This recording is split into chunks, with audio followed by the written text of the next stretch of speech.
Hello, my name's Dan Halls from Graduate Recruitment Bureau. Welcome to our penultimate episode in the Student Diaries podcast series. Let's check in with our 3 Sussex University students and see what they've been up to in the last 4 weeks.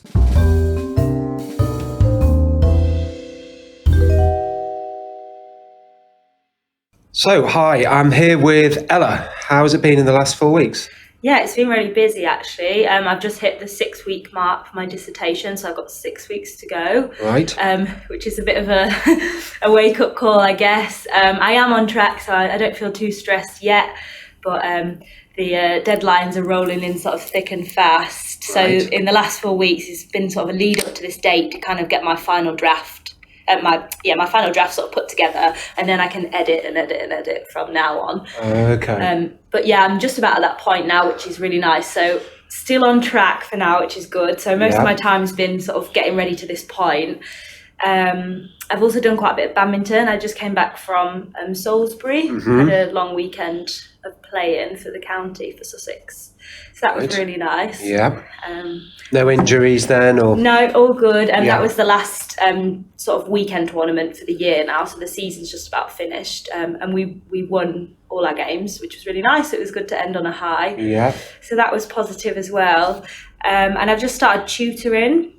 I signed up for this sort of online platform called Tutorful ages ago, and I kind of just needed a little part-time job just to tie me over, and kind of forgotten about it. And then recently, in the last 3 weeks, a couple of people, they sort of message you online, tell you what they're looking for, and then if you match with them, then you can provide them with tutoring. Right. So I have at the moment 2 English A-level students and 1 GCSE English student. Okay. Which is great for me because I did English GCSE and A-level combined, English language and literature.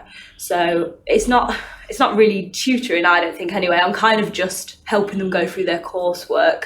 But obviously you get paid like an hourly rate. Yeah. And it's all online, so I don't have to go anywhere. I can just sort of do it from my laptop. You set a time and you both sort of come online on this portal. Right. It's like almost like a Skype platform. And you can have documents online and you sort of can mark them and they can both see it, and you kind of can go through their coursework and help them with it. So it's really good. I kind of just needed a little part-time job and thought it'll do, but I actually really enjoy it, which is nice. It kind of made me think maybe I've gone into the wrong profession. Maybe I should be a teacher or something. But for now, it's just a nice bit of extra money, a little part-time job, and something that I actually enjoy. So it's quite good. How did you hear about that? I think it was something on the university job page. I think they were there was an advertisement on there. Like I said, I didn't think very much would come of it because I assumed they'd want people with actual teaching degrees. But you obviously market yourself in a certain way. So I've obviously said like I'm a university student. I've done these qualifications in the past, and I've knowledge of them, so I can help in these certain areas, and then they just sort of match you up to the people that want those services. So yeah. So those students are gearing up for their own exams, are they? Exactly. Right. Yeah. So out of the 3, 2 of them are in the process of writing their coursework. Okay. So they just need a bit of help, sort of proofreading it and maybe bumping up their grade a little bit more with just sort of an outsider's perspective and somebody that's already done it. So that's been really good, and hopefully I can keep that on as well during the summer or sort of going into September next year. Yeah. Just as sort of a little sideline project. Sounds good. Which is really nice, yeah. Excellent. So that's been most of my time. Yeah. Also, on the job front, it was really positive. I finally got myself a job. Excellent. Which is really good. So yeah, I feel like my very long roller coaster of a journey is just about come to an end, which is great.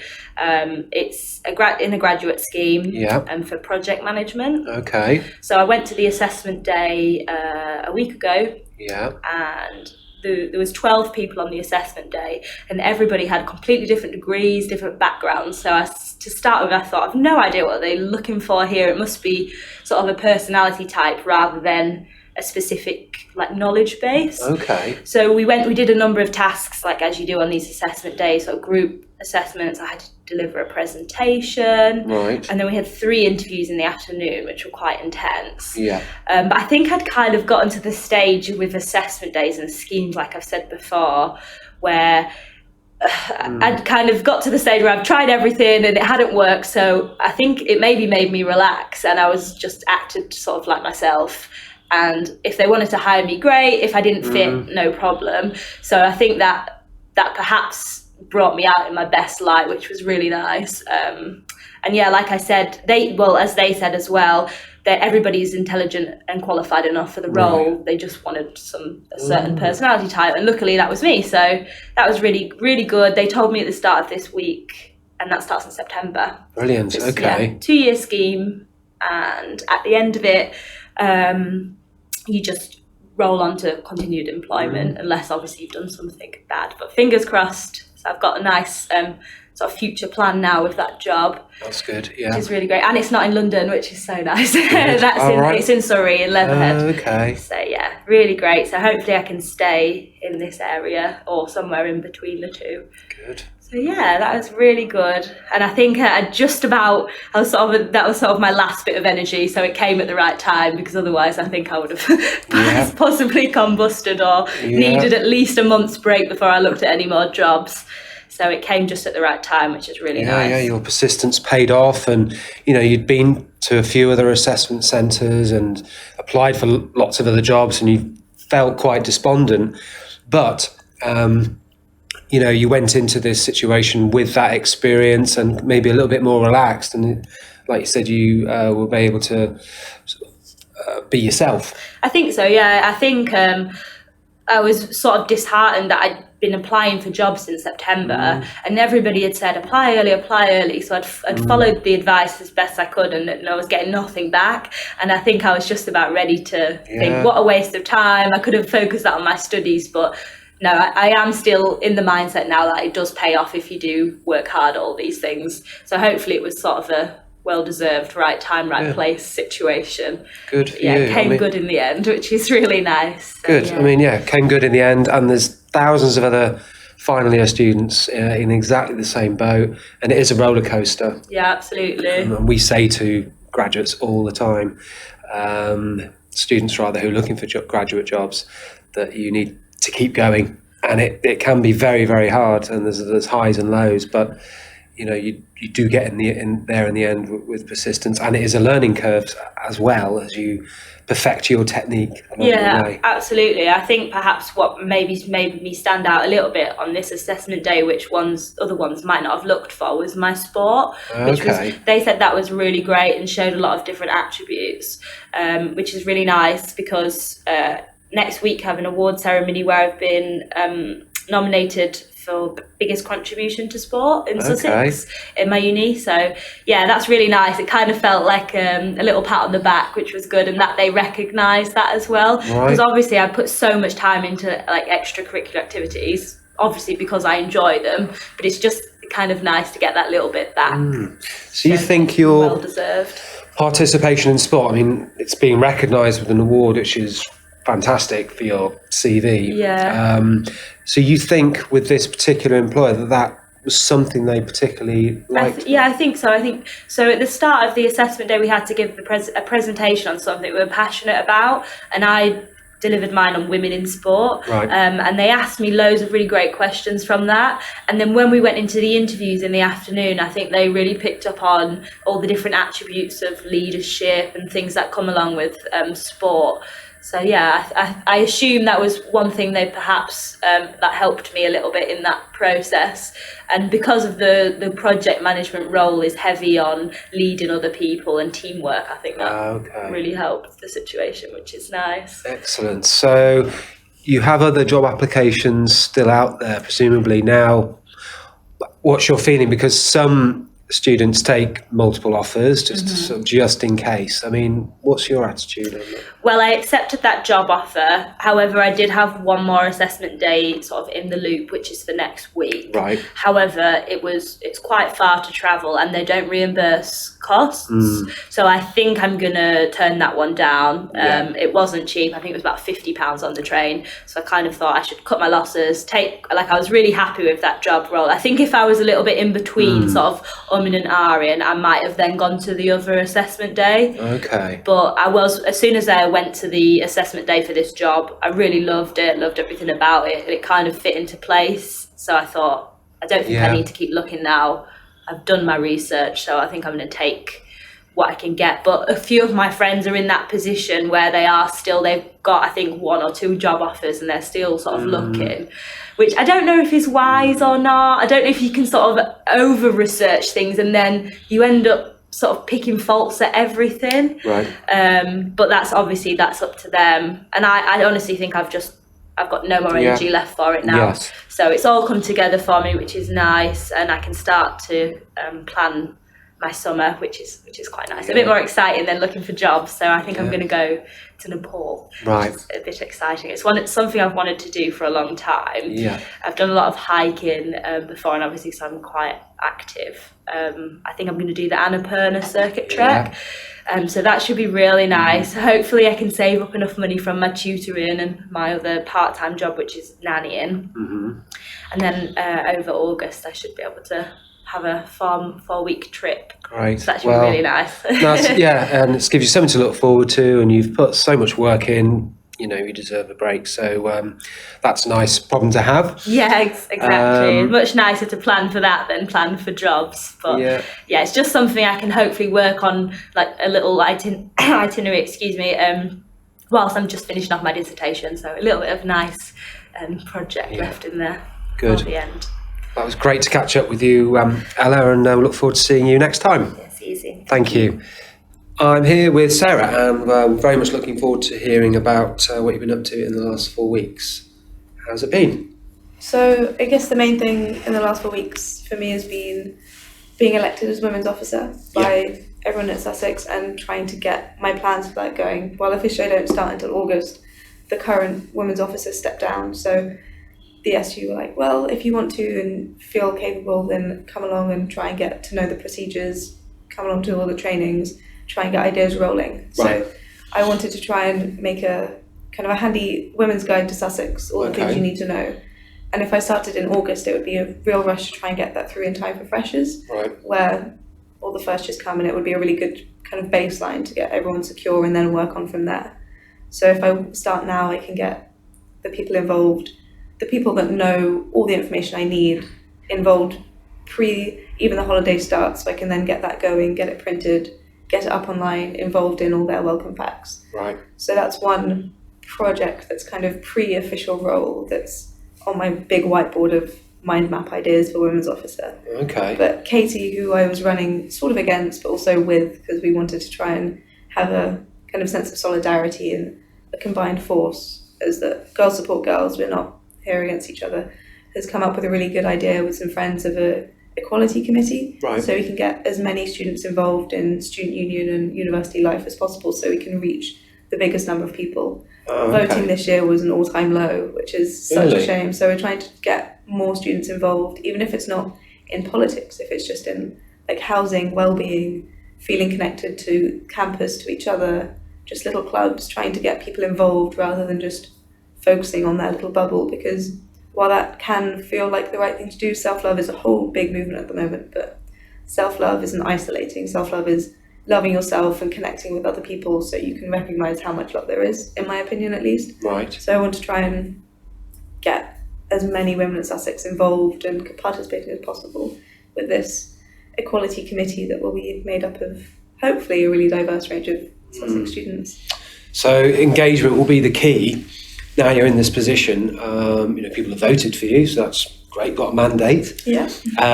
You've got a good team around you, and you've got the more experienced people in the union to pass on what they've learned and what works. So how will you, for instance, connect with students that may not be aware of what you're doing, or in their own little bubble, as you put it? How are you really going to try and get through to those people? I think it's a really annoying technique. It's being face-to-face with someone. I've had to organise quite a few meetings about accommodation and car parking permits, and I throw around countless emails, but it's not until I meet them in person and talk to them, eye contact, chatting, seeing what the whole situation is, then that's when changes really happen. So like turning up into lecture theatres and being like, hi, I'm Sarah, this is my face, this is all of my social media stuff, throw me a message anytime, I want to hear about you, walking into seminars, small groups, going to society dues, going to people's accommodations. You get various like socials done during Freshers Week for each accommodation, turning up to those and saying, "Hi, I'm your women's officer. I know it can be daunting, it's your first year. I'm here working with graduates that only come on campus like once or twice a week, making sure I go to their small groups and say, hi, look, I do care, I'm putting work in. Could you give me a small moment of your time so I can improve everything for you too?" And it's that personal connection that I think matters a lot. That's also so often lacking in a world where like social media is all about advertising and how you connect with people because it's all about numbers, but you need the quality of interaction too. So while I will use social media, making sure I do it with like pictures and videos that are interactive and feel real, not too fake and arty. Yeah, and the social media campaign will supplement what you've already done face to face, and it's easy to do on a campus, easier rather.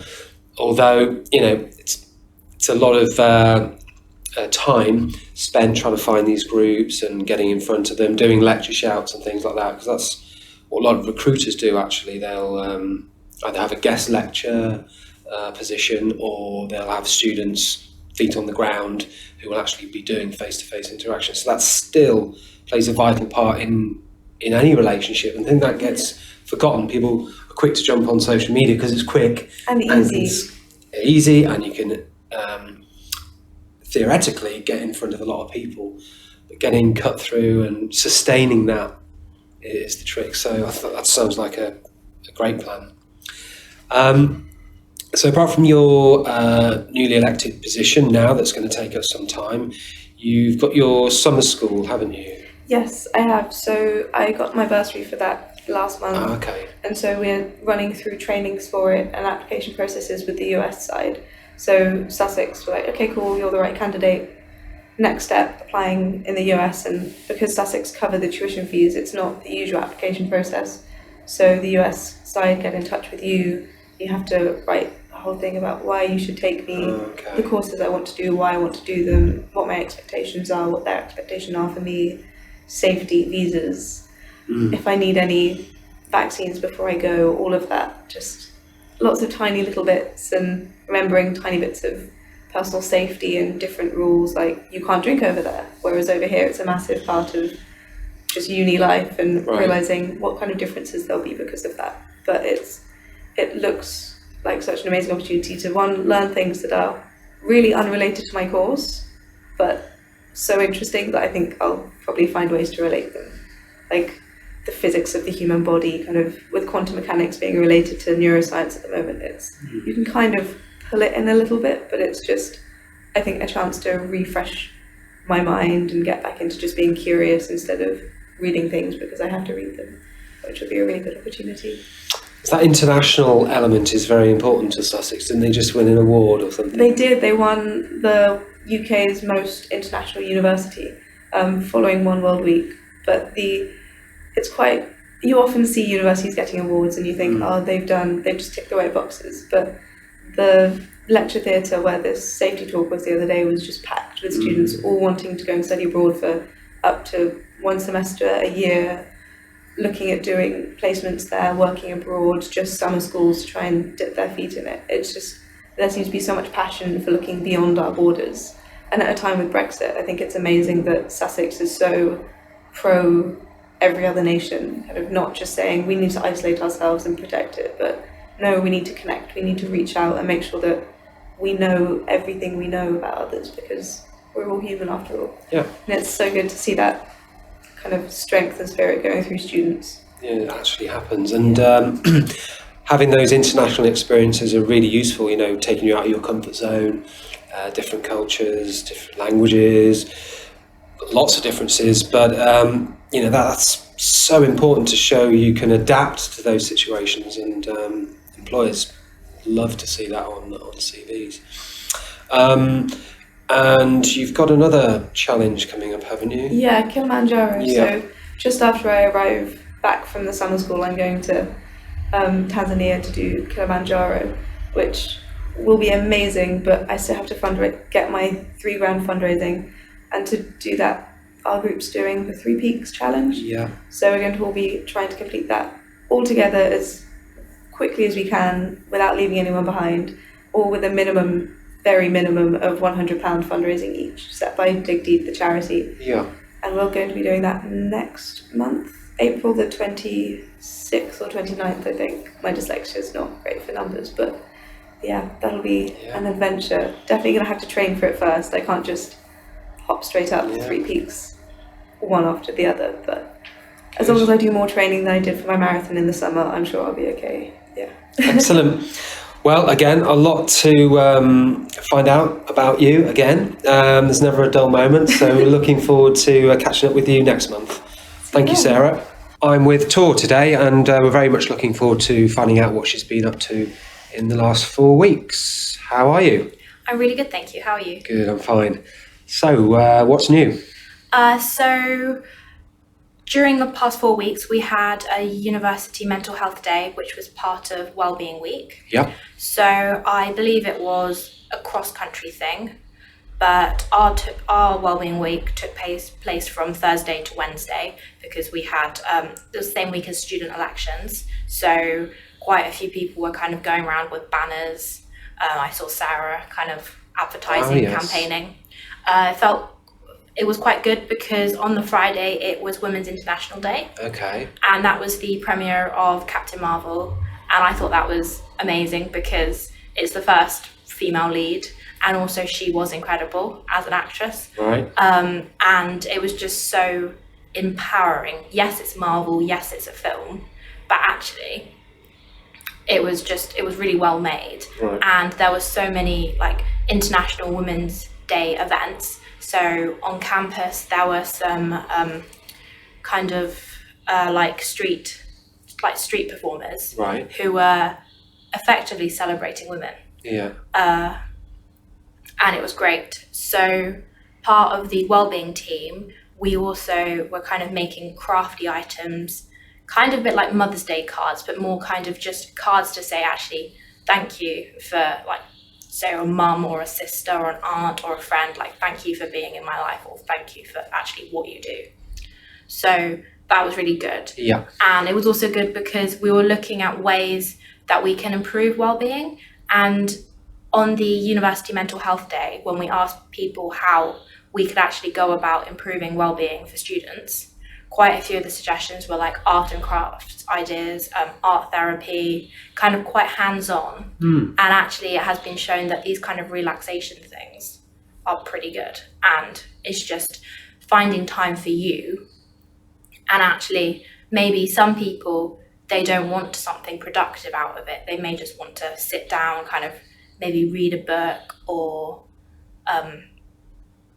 have a bath. Get into kind the of flow thing. of something. Yeah, whereas other people might actually, they may feel like me. I feel, well, if I'm not doing something, I'm kind of wasting time. I'm a goer.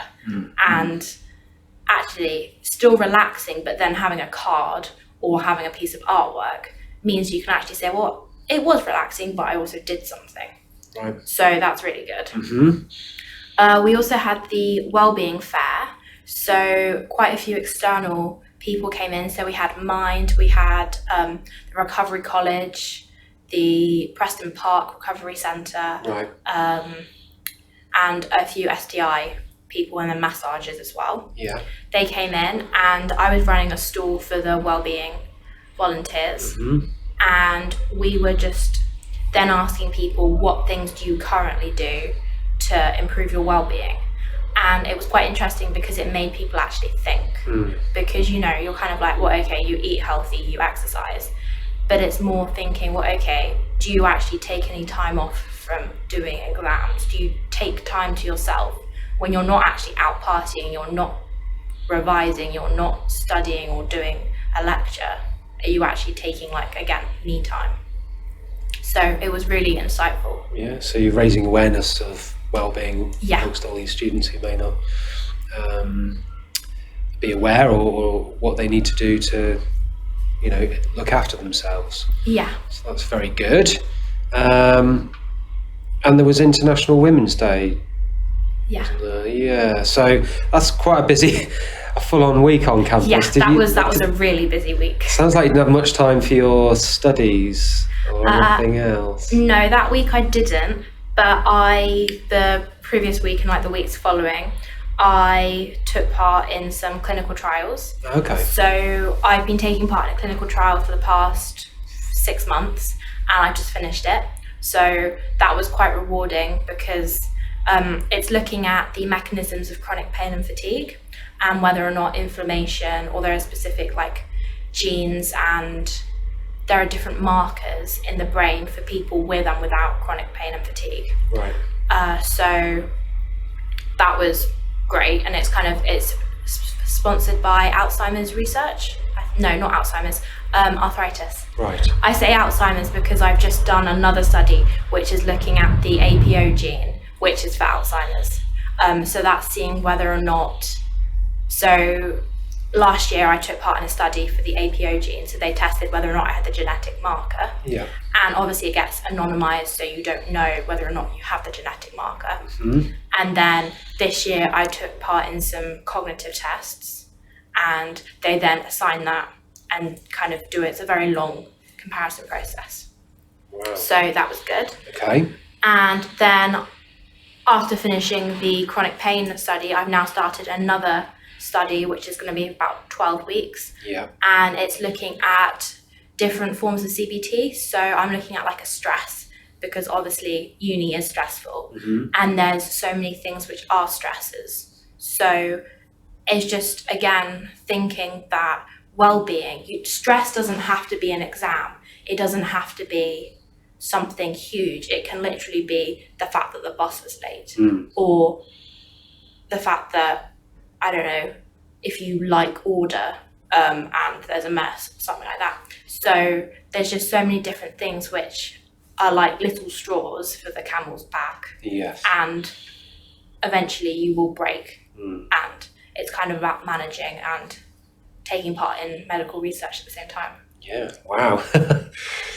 Very useful stuff. Yeah, and it helps with the psychology, because obviously although I'm doing a placement year next year, Yeah. the year after I've got to do dissertations and experiments, and I just want to get as much information as I can to look at how people are conducting experiments, to see kind of what I can do to improve, to see which bits are good, and just basically the whole design process. Right.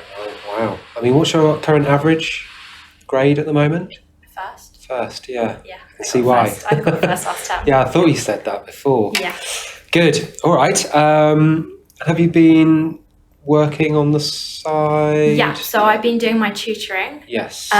So this month has really it struck me, the business aspect. Right. Because obviously we're coming up to the year end, and I mean, I don't know whether it's true, but people say that the reason there's so much building works or the road works is because you get to the end of the year and you have to use up your budget, otherwise it's cut.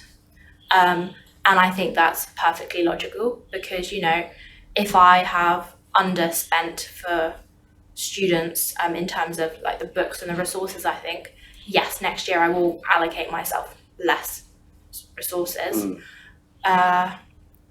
But I just think it's such an important part, as in business. Yeah. Because we're all students, although we have got a greater understanding than probably 2 years ago when we were doing A-levels or IB or BTECs, we still don't really understand a lot. As in, our student loans start their interest from the day one. Right. A few of my friends thought they didn't start until, like, the interest doesn't start until we finish, and the current interest is 6.6%. So I calculated that I already owe 19,000 so far. And it's just kind of like you're paying so much interest, and people have no idea about when you pay it back. Yes. So the government also keeps changing their mind. So at the moment it's 25,000, but postgrad studies start paying back at 21,000. So I want to do a doctorate, and although most of them are funded by the NHS, Yeah. you could do it privately, and that can be like 20,000 a a year. It can literally be any amount. It's ridiculous. Yeah. But it's knowing that actually this is a loan, and although, you know, obviously there's good debt and bad debt, people are seeing it more as a grant. And literally people have been saying to me, oh yeah, my bursary's coming in.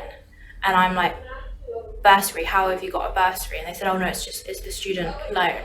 And I was like, do you have to pay that back? And some of them don't know. But of course, all of us have to pay it back because they abolished it the year before we started. So it's just kind of knowing actually what do you owe, and although it gets wiped after 30 years, that is still a debt, and you should be building up a credit history rather than building up this debt. So, I mean, what resources are out there for students to get this financial know-how? I don't think there's a lot of resources. I think I've seen a few Barclaycard adverts that are saying kind of about life skills, but again, it's more kind of aimed at maybe 16 to 18 year olds, and it is more life skills such as jobs and problem solving rather than money orientated. And I mean, I listen to the radio about Brexit news, which has a significant impact for my medications. Right. So kind of it impacts me personally, but every advert has making tax digital, and that's just another thing which is kind of just another thing to think about. And if students are going to be self-employed when they leave, because obviously they're saying that so many people are doing degrees that there still aren't enough jobs, or we were kind of told, oh, you do a extended project qualification, or you do DAV, not because it adds something, but because by not doing it, you're losing something. And we were told by doing a degree, you're not adding something, but by not doing a degree, you're losing something. So it's just this kind of business awareness that we're just really lacking. Yeah, especially non-business students, having commercial awareness or being able to, you know, deal with loans or tax is such an important life skill. That students could really benefit from that before they take that big step into the workplace. So it's great that you're pretty clued up. You said your parents helped you from an early stage. They did. So they're both very good with business and finance. So yeah. Well, if you can get that message out to more students, more strength to you. Yeah. Thank you very much, Tor. We'll look forward to checking in with you next time. Well, another action-packed month from our 3 students at Sussex University. Listen back next month for our final episode. Thank you.